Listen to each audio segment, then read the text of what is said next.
In order to qualify for the third Republican primary debate held November 8th in Miami, supporters are lining up on Governor Burgum's side. KX News' Adrian Oglesby continues to speak with leaders in our nation about Governor Doug Burgum and his bid for the presidency. The number one person is Doug Burgum, our governor. I think he's got the intellect for it. He certainly has the energy for it. He has the right experiences for it.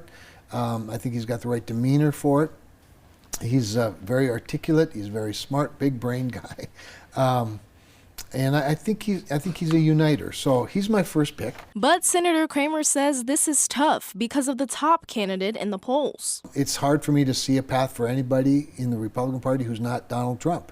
When I talked to him about 5 weeks ago, I said one of the most profound, funny things I've ever heard in my life was when you said I'm one indictment away from victory.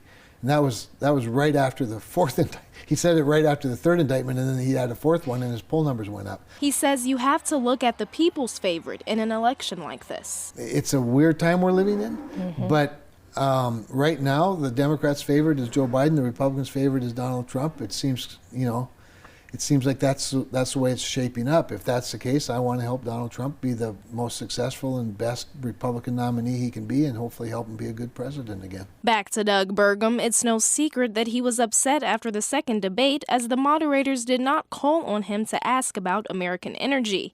Energy is a big part of Burgum's background and his platform. At the same time, Doug is too much of a gentleman to swing his elbows and sharpen them up the way some of them do. Here's what he says is the problem. I think in presidential politics in our country is that it's become entertainment instead of serious policy discussion. And we all watch the debate right after we pop some popcorn and get our favorite drink to go with the popcorn, and we watch it like we're watching a Super Bowl. And the reality is it should be a serious family discussion about serious policy matters, not a bunch of yelling and screaming over the top of each other, which I think doesn't do a lot to instill confidence in the American public, but it's, like I said, it's entertaining. And I think that's unfortunate. For KX News, I'm Adrian Oglesby.